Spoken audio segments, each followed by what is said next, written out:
Hello and welcome to Module 4. In data science languages, we'll be talking about indexing, grouping, and iteration. These are very important concepts because you kind of have to do it. Generally speaking, whenever you load a data frame in, the data frame will not be in the shape, contain all the things that you care about, or be usable in its current state. You'll typically have to arrange things, grouping things, indexing things, and so on, maybe joining together multiple data frames. So a very relevant topic and something that is essential to what we do.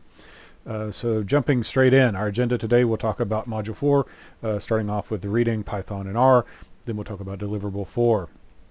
And again, Module 4 is about indexing, grouping, and iteration.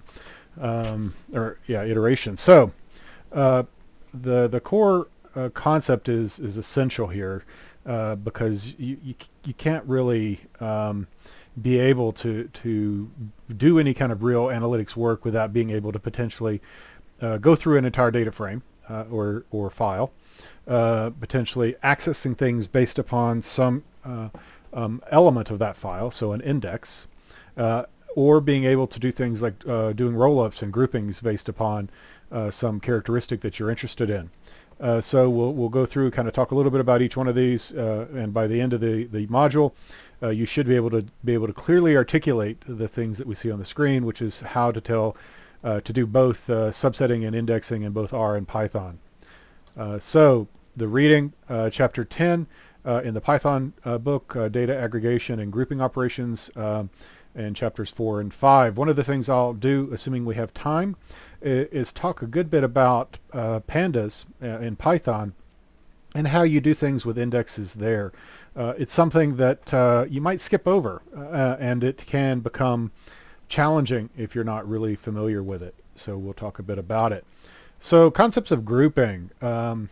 The several different approaches here that can be done, and if you think about it in a traditional analytics environment like SQL, it's the group by clause. So you'll say select count of some field, and then the thing that you're grouping by, and then you'll say from some table, group by, and then the field that you want to order them by. So it's a way of doing aggregations of some sort. So you either do counts or averages or standard deviations, variance, whatever it might be, but based upon all of the things that are essentially in the same set of values that you care about. R, you use the dplyr library and use pipes. Pretty reasonable way to do it. There's lots of different ways you can do this stuff. We'll talk about the ones that are here. And in Python, split, apply, combine approach is the typical pattern. And there are lots of other ways that you can do this in various other languages as well and environments. First, a little bit about pipes. So what is a pipe? And I'm using a DOS example or a command prompt example from something we used to do quite a bit in the old days when we actually had to work at a command prompt. So here you can do the results of the directory command, and then I can run them through the more command so that it pauses at the execution of a page full of content. Kind of fundamental, and what's that got to do with data science, right? Well, the concept of a pipe is important from that perspective, and it's a way of essentially chaining things together without necessarily having to assign them to a variable or give them a name. And so the way you can do that is, in this case, like I said, as a directory is the command, it's producing an output stream. That output stream is going into something that expects an input stream, which is the more command, and it's doing the appropriate things based upon what you would want it to do. So into Python. A common pattern you'll see is this group, split, apply, combine approach. The idea is that you basically split things based upon some criteria. You do a function potentially on each one of those groups, and then you stitch it back together, doing something like a join or some means of combining them together. It's a very common pattern. There's a couple links on here, definitely worth taking a look at. They're not active links in this case, so I can't necessarily show you. But you do have access. Just go to the pandas, pydata.org, or you could also search for pandas cookbook and grouping or group by, and you'll see it pretty well. So here's a way of going through this, and we'll do a live demo here in a moment of this the exact same thing. Basically loading in the empty cars data set that's easily accessible inside of R, And then basically we're doing some filtering here to do some sort of stuff. So we're wanting to see the things that have more than one carb. So the bigger motors that don't have a single carburetor.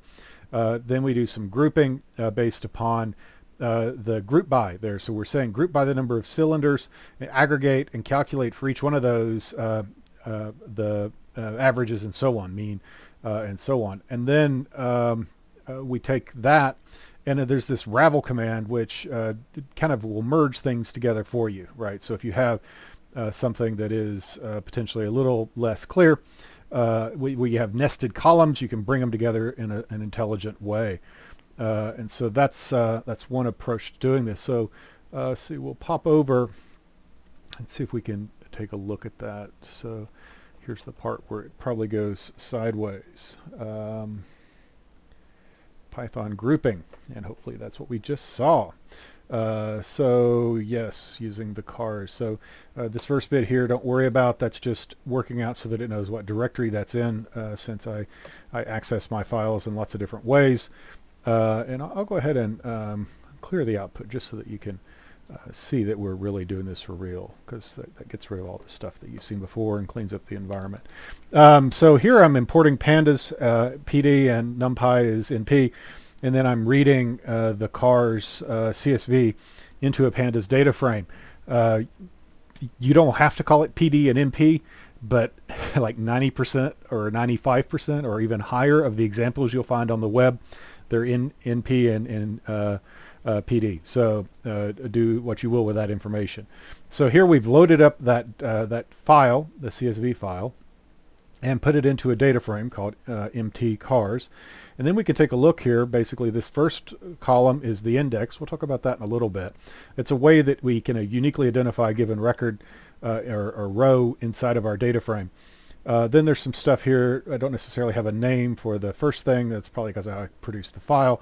But the rest of them are miles per gallon or cylinder, displacement, horsepower, and so on. So that's some pretty cool information. So let's filter out those cars that only have more than one carb. So you can see there's quite a few, 31 here. The interesting thing might be what is less than or equal to, right? So there are indeed some stuff here with a single carb, and these are kind of small. So kind of why we're probably looking at things that are a little bigger. So that is one way of doing a filter. We're basically saying of this data frame, for the field carb, give me the ones that have greater than one, and then return back the records that correspond to that. To kind of get a sense of what this is doing, if we just take this bit, and this is probably the part where it goes sideways, and do that, you can see you get back true and false and an index.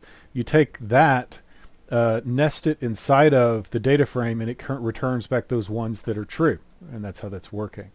It's a common pattern. So in general, if you have something that you want to filter on, and you can produce a binary value on it, so maybe you want to see all the records that are null, then that's a way of doing it. It's following this approach of bracket, parens, and then some logical condition. So again, this is where we start doing some of the grouping and aggregating. So here we're doing a group by. So we're kind of nesting. We could have assigned this. We could assign this to a data frame and use it instead.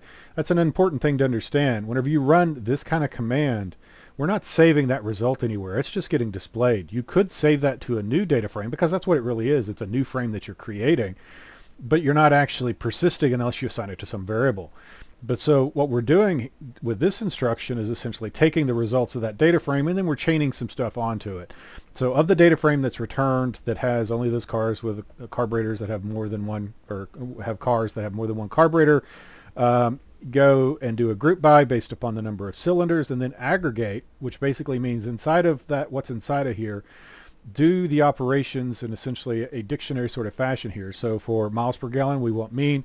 Horsepower, we want mean. And quarter second, we want mean.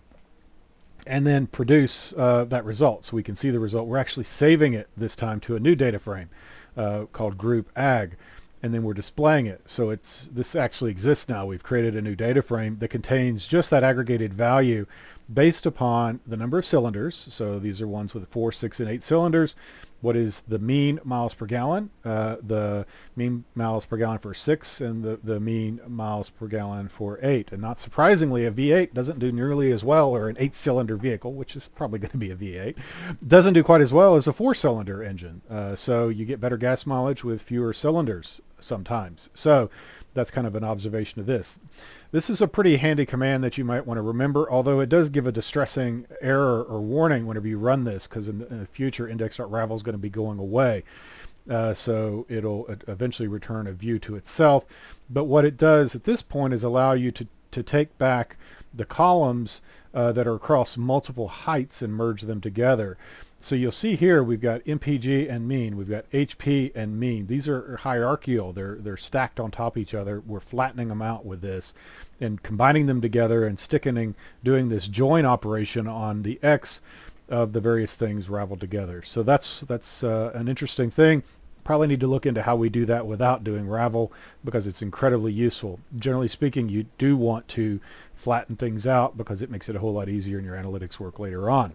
So now we've done that aggregation across the average of miles per gallon and so on based upon the number of cylinders. So here we're going to do something similar. This time we're doing the filtering and we're actually saving it and then turning around and doing on top of the filtered data frame that we create by filtering with those that have greater than 1 carb.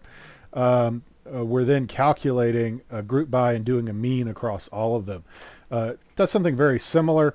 If you want to do it across all columns, that can be done. Kind of handy, and so something to consider. You can also combine these things together and actually do an ag across all columns as well. And so you can do ag and then give it the list of things you want to do, and it does the right thing.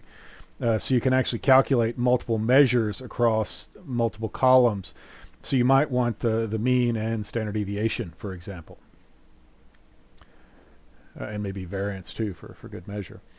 So here we've done our filtering and we've calculated basically the same thing, right? It looks like the exact same thing, with the exception that this is a little different because of the nature of how it's being done versus that, right? So kind of cool.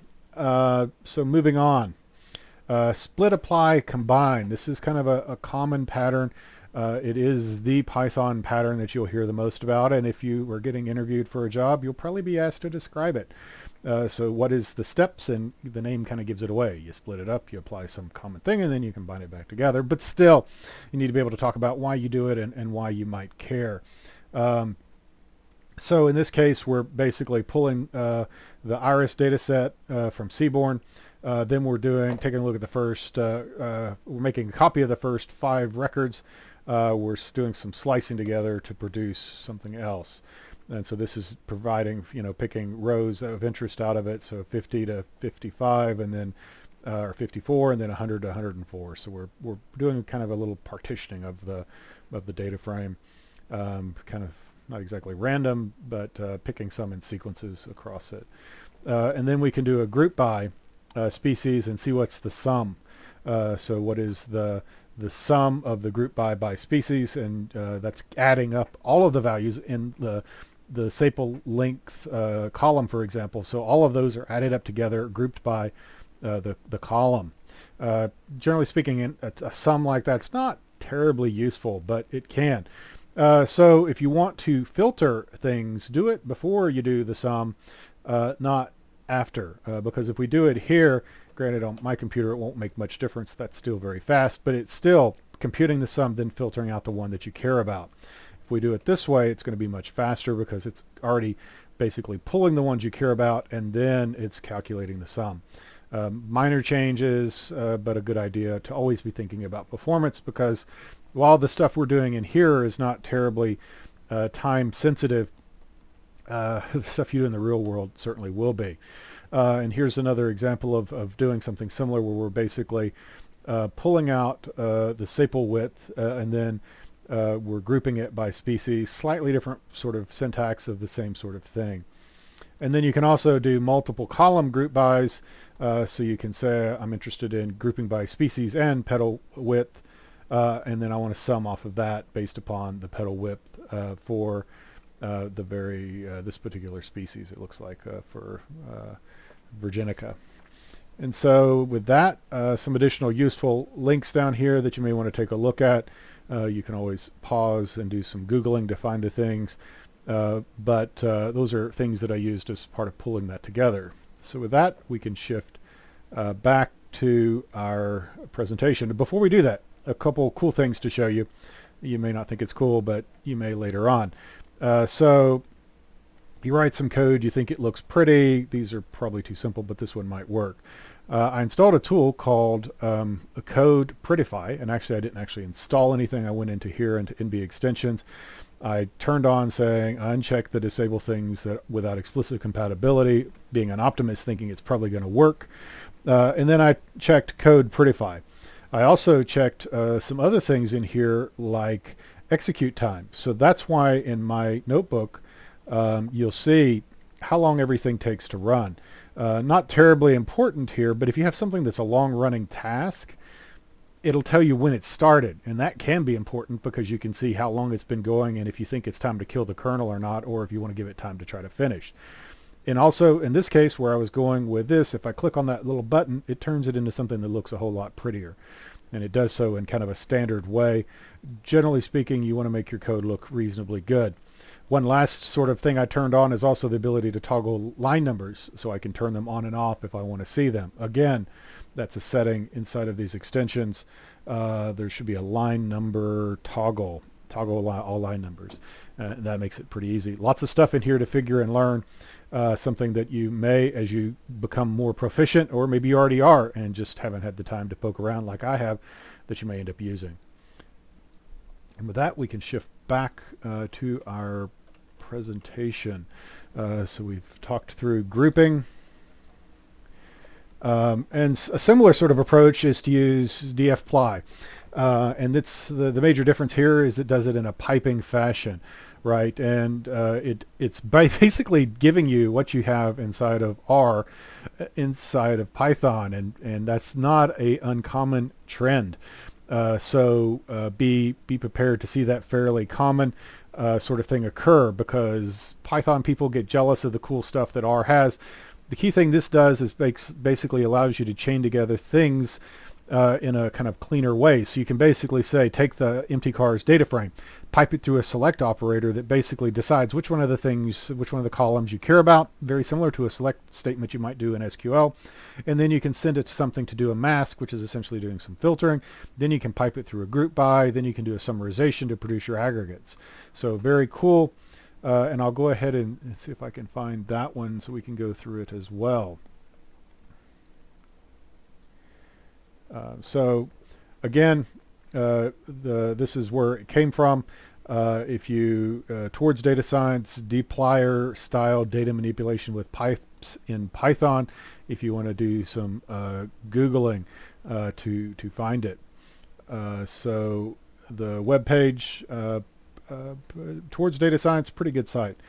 So while that's doing its thing, we'll go ahead and just optimistically assume that it's installed and start going. We'll find out here if it is. Yes, it is. So this first line, like it always does, helps me find my path where files are stored, in this case inside of data underneath of this course. And I just imported here the empty cars, and I'm displaying it again. And we're going to do some of the same stuff we did before, where we're going to basically, in this case, we're going to select cylinders, miles per gallon, and carb, and we're going to filter where it's greater than 1 carb. A little simpler, perhaps, than some of the other things that you might have seen. Kind of a handy way of doing it, especially if you happen to be coming from an R background.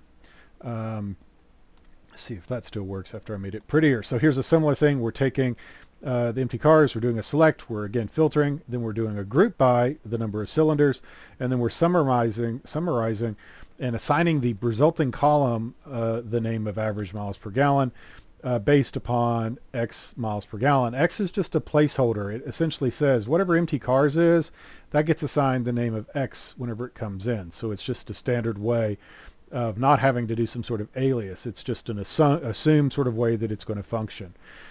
A similar example here, of doing a mtcars select mask and then group by and then average again. So very similar, but this time I just added some parentheses to explicitly state that's all one thing. So you can also take the result of this and assign it to something. Something's actually a data frame, right? So you can see the result. And if I say that flippantly, that it's a data frame without actually doing, yeah, it is indeed a pandas core data frame, right? So to make sure that I'm not just making up stuff, double checking. Okay, and a bit more of a complex sort of example, although it looks a lot like the same one we just did. So summarizing, this time it's kind of doing it all in one go. You could also make a lot more complex stuff here. This is just barely touching the surface. The website does do a pretty good job of explaining how you do it and why you might want to do it. And the key difference here is about, do you want to have a bunch of intermediate variables, or do you want to basically chain together the operations in a logical way? So your choices end up being creating some data frames, saving those values, chaining them together in a certain way. There's times that makes a lot of sense because it allows you kind of save your progress as you're going, maybe even potentially serializing those out either to a CSV pickle or something else. And then being able to load them back up with having to do all the work to create them. When you start dealing with things that take a while to run, you do that. You kind of create little checkpoints for yourself. But you could also just chain them together in a dot notation, or you could use pipes like this to pipe them together. And it really depends on kind of what you're trying to accomplish. So more detail, the greater than is the pipe. Select is just like the projection in SQL terms. It is similar to picking what columns you want it to go, a select in SQL.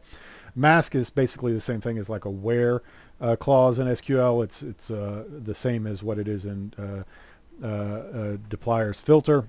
So it is essentially filtering out content. Group by is what you would expect. It does a group by, and then summarize does what you would think. It produces summarization, generally speaking, aggregations, and so on.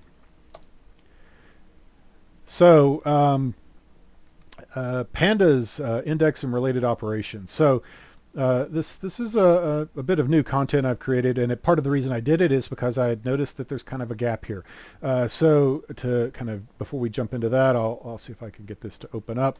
Lots of documentation on pandas, and it's something that's definitely worth spending your time learning because you will be doing it quite a bit over the years. And I have no idea where that just went. All right, come on. All right, here it is. Yeah, so this is the index of pandas. Actually, it's talking about the index operation inside of pandas, which is kind of, I started with this, and indexes are something that's there. You sometimes might be using pandas for a while, not really know exactly what it is. So I'm going to attempt to hopefully provide some additional clarity on that. And I'll go ahead and clear the output again just to make sure you can see that I'm indeed not doing any kind of magic tricks. Start off with our pretty much standard sort of command of import pandas as PD and numpy as NP. And the only reason I needed NumPy, I believe, is to generate some random values here later on. So to start off with, we can create a data frame based upon a date range. And what this is doing, I'll go ahead and run it, and then we'll look at it because that's important to see what it's doing, is it created it with just the index. And that's what it's saying is date time index. It's not even a data frame. It's just an index. And if I try to display it, it'll probably do the same thing, but it's telling me it's a date time index. It's not, if we even do a type, you can see, again, it's an index, right? Date time index. So we can take that date time index, that's what we're saying here, and you can, whenever you're creating a data frame, you have the ability to assign an index to the data frame. If you don't give it an index, it's going to introduce an artificial one, which is 0 through whatever that is increasing. Some important thing, and I kind of skipped over it before we came over here, is that data frame indexes are immutable. That means that if it is an index, you can't change its value. So be aware of that. So you wouldn't want to index off of somebody's full name, for example, because that could change, and that would be a little, you could always get around it. You could change it. But the idea of an index is that it is something that does not change, and it is useful for either identifying something or for joining something together, which is similar to identifying it, right? So with this, I'm going through and I'm creating some random numbers from 8 to 4 dimensions, and then we'll just take a look and I'll stop talking. So we created 8 records, 4 columns.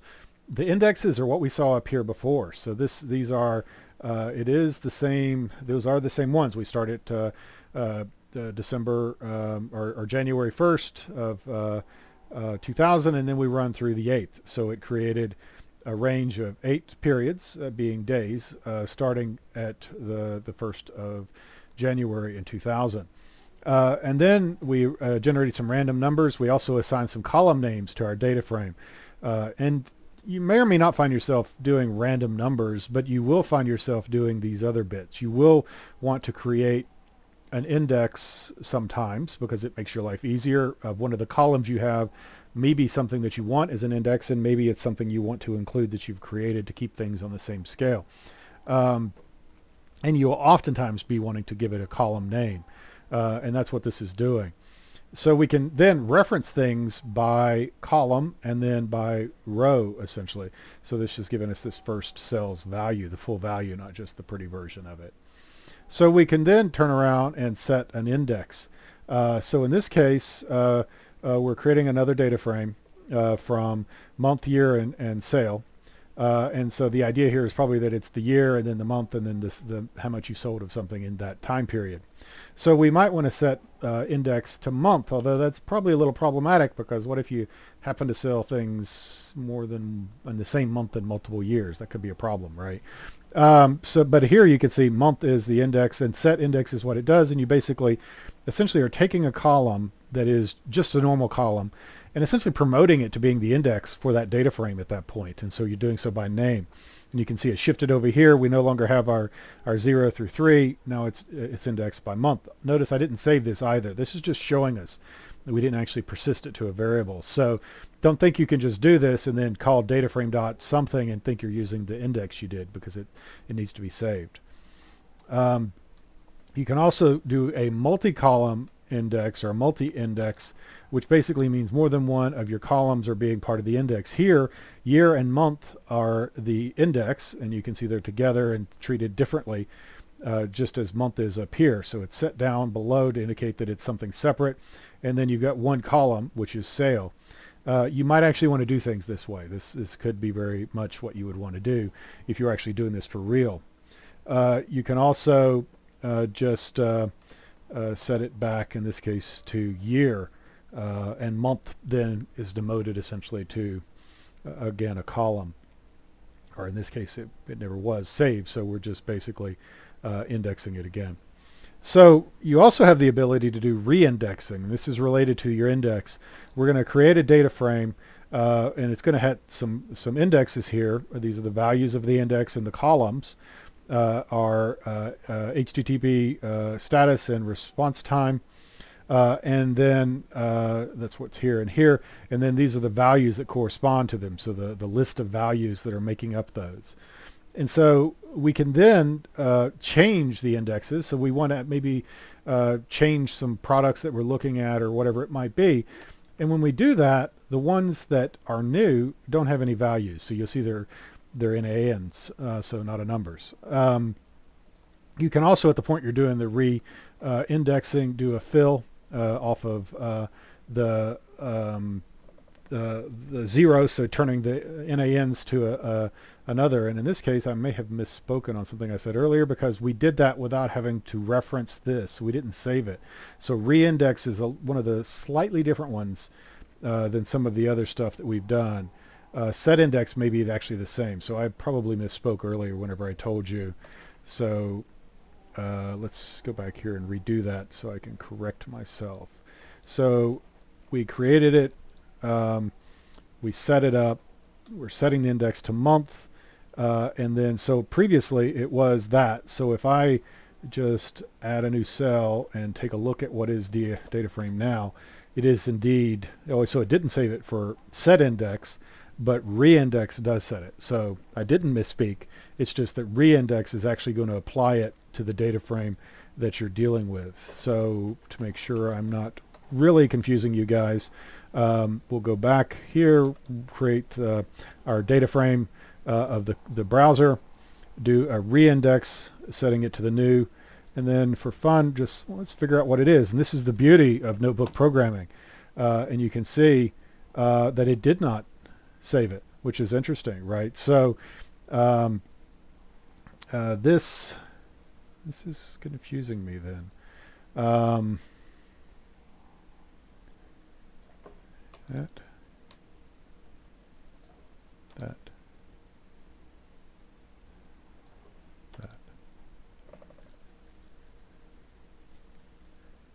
Oh, because we're passing in the new index. So we're using the new index.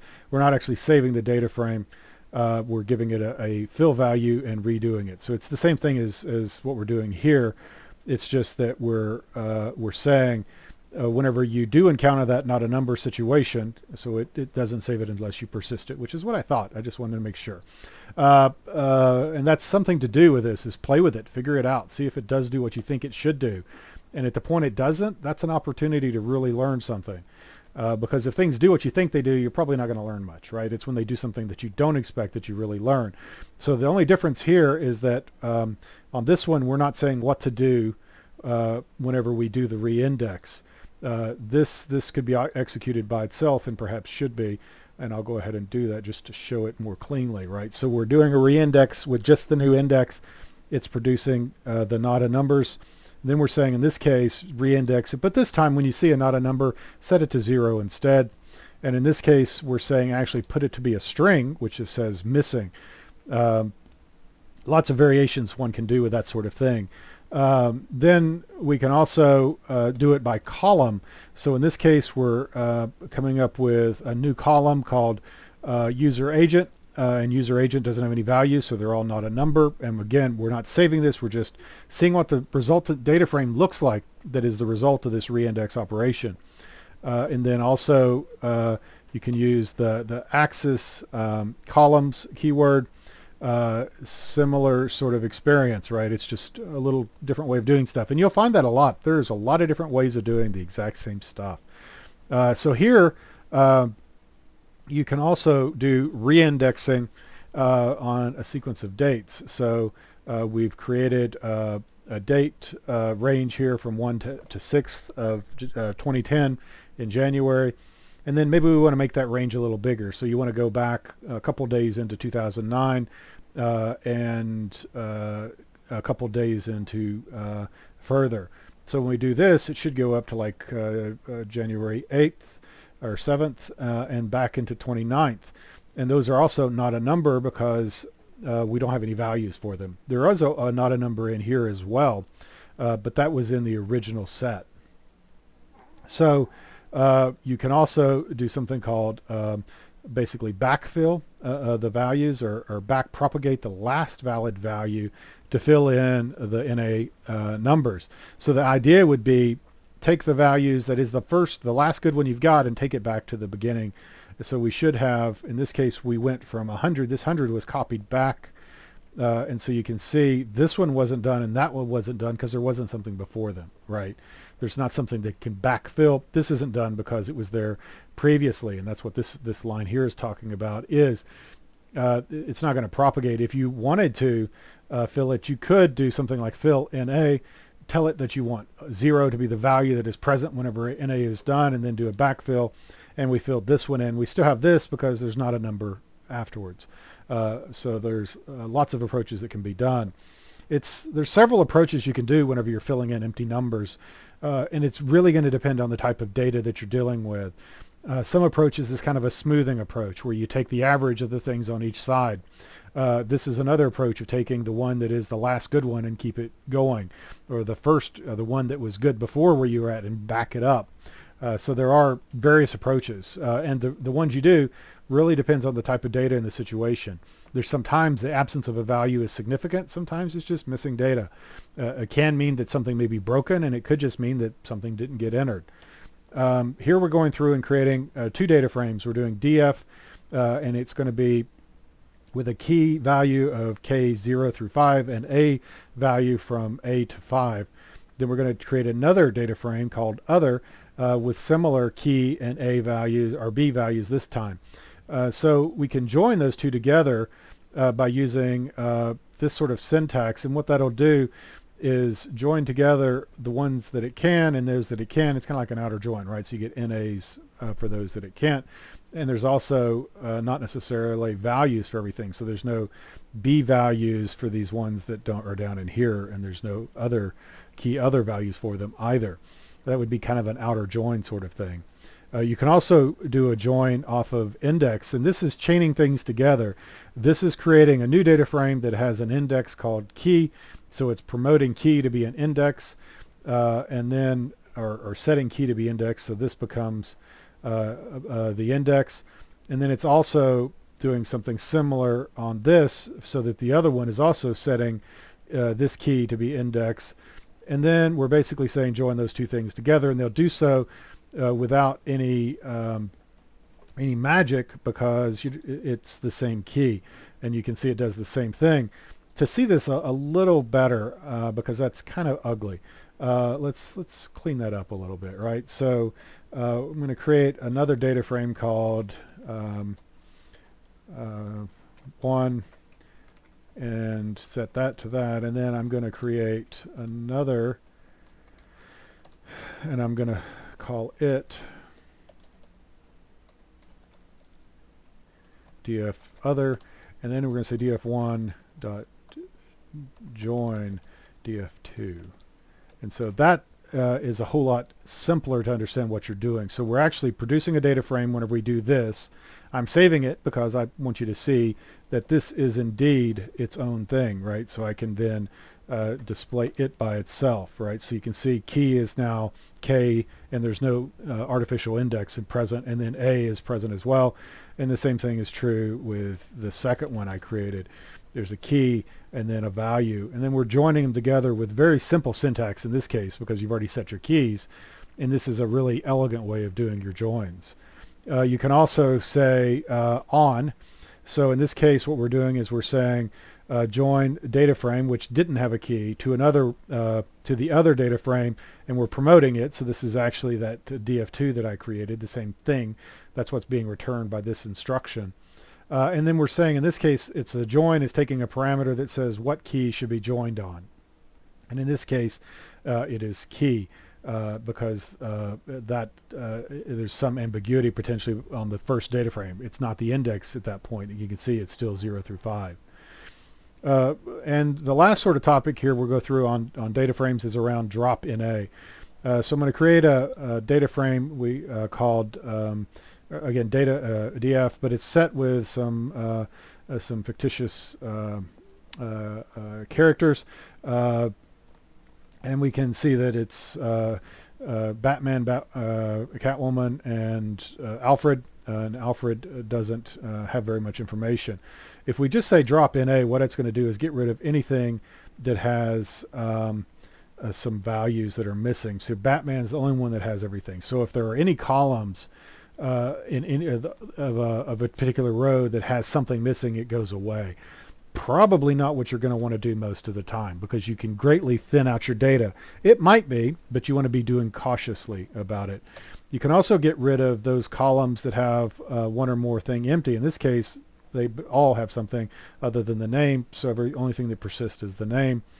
And then you can do, you can determine how. So in order for this to go away, they all have to be empty. And so every row has at least one value. You can then set a threshold of saying, well, they can have two things that are empty. And so that's going to get rid of Alfred because he doesn't have a toy, or he wasn't born, or we don't know when he was born. And then you can also do a subset based upon name and toy. So we get rid of those that have nulls in name or toy. And in this case, poor Alfred's the only one that gets removed again. So that's pandas kind of in a nutshell. Pretty important stuff to know. Then we'll go through R. So R, what is a percent greater than percent? And short answer is it is the dplyr version of a pipe. And so it is, the goal is again to simplify the approach. This is where the Python dplyr version of it came from. And the basic idea here is there's three approaches that you can generally do whenever you're doing this sort of operation. You can nest things together, really, really pretty hard to read, right? That's what this on the far left is. It's basically arrange, summarize, group by, and then average, and it's not pretty. Maybe relatively efficient, but from a code maintenance perspective and understandability perspective, not a great idea. The other approach is to do lots of assignments. So you're setting A is equal to filter, you're saying group by A cylinder, and you're doing summarize and so on. The part of the reason we're having to deal with this in R is you don't necessarily have the dot notation as much as you do in Python. You have functions, and functions, if you're going to nest them together, you have to essentially nest them. So if you're going to chain together multiple functions, you take the result of one, pass it to the next one. You're either going to have to assign it to a variable, or you're going to have to nest the actual function inside of itself. Kind of ugly, so probably not something you want to do. Plus you end up having to figure out where do these parentheses go, right? It's a real pain. The last approach is to do a piped approach, and this is where it makes a lot of sense for R, because you can basically say, take the empty cars, pipe it through filter, where carbs greater than 0, pipe that through group by, pipe that through summarize, and then arrange them, so order by in descending order for the average miles per gallon. Dplyr, you have mutate that lets you stick in some additional variables. You have select, which does what you would think, picks the variables based upon their name. Filter filters them out based upon some values. And summarize produces is useful for producing aggregates, so it reduces multiple values down to a single value. And then arrange orders them by some value, so sort by sort of concept. And then you pipe them together, and that's how you do your analytics. So an example. Grouping three ways, and I'll go ahead and actually just show this live rather than doing the video. So we are running a little long, so I'll be wrapping this up pretty quickly. So here we start off with making sure it's installed, and then calling empty cars so we can see the cars. And then here you can basically chain them together. So it's taking empty cars, piping it through summarize, and it's calculating the mean for displacement and miles per gallon and counting them, so you can see the mean and how many there are, which hopefully is the same number of rows, and piping it through. This is the other approach of nesting them. Not very pretty, not something I would recommend, and it gets really ugly whenever you do that. So you want to probably keep it organized so you can actually have a chance of figuring out who goes with what. Other approaches using variables. They're all producing the same results. It's a matter of, that's a lot of things that have been created, and you got to make sure you're calling the right thing on the subsequent step, right? And then there's the piped approach. Pretty big fan of that. It's a whole lot simpler to read and understand. And here you can also do an assignment based upon the results of all that piping, and then you can display the thing that you produce. So we produced a data frame called cars, and then we then saved it to that variable, and then we displayed it here. And then we can even do something like write it out to a CSV if we're so inclined. So with that, grouping three ways in R using pipes and so on. Deliverable 4, indexing, grouping, and iteration. So you're basically trying to increase your knowledge of how to work with financial applications and make sense of stock prices and so on. Your instructions, you want to take the Kaggle data frame or data set, GAFA, so Google, Apple, Facebook, and Amazon, and load it up. If you have trouble with that, I do have it out on a GitHub. Let me go ahead and pop over to there so you can see it. So if I could type. Yeah, go to github.com/Alan@Rasmussen and /data science data. and go into data sets, and you will find all of the ones that are in this course, primarily because they can be hard to track down. So if in doubt, you want to go here, right? So I'll go ahead and make, I can't make that bigger. I can make this bigger. So Alan at Rasmussen, and then so ALAN Rasmussen, and then / data science data. And if you go there, it'll make your life a whole lot easier, because what's in the course room is typically out of date. Jumping back to the presentation, so you're going to take that file, and in this case you have two distinct submissions. One will be in Python, one will be in R. You're going to read the 4 stocks and their attributes into separate columns for each of the stocks in the same data frame, allowing a side-by-side comparison for the purposes of analyzing correlation and covariance between the 4 stocks. You will require reading and filtering each stock by stock name or symbol, and assigning to your data frame.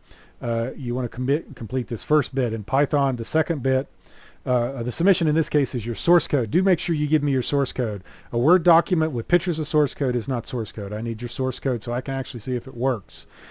So do make sure you submit it.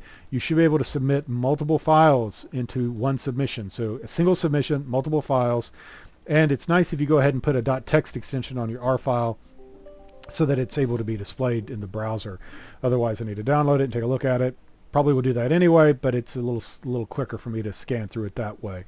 The second submission, you're going to use R. You're going to take the stock prices per day from an internet search engine and determine. I would recommend Yahoo because that's what a lot of this stuff comes from.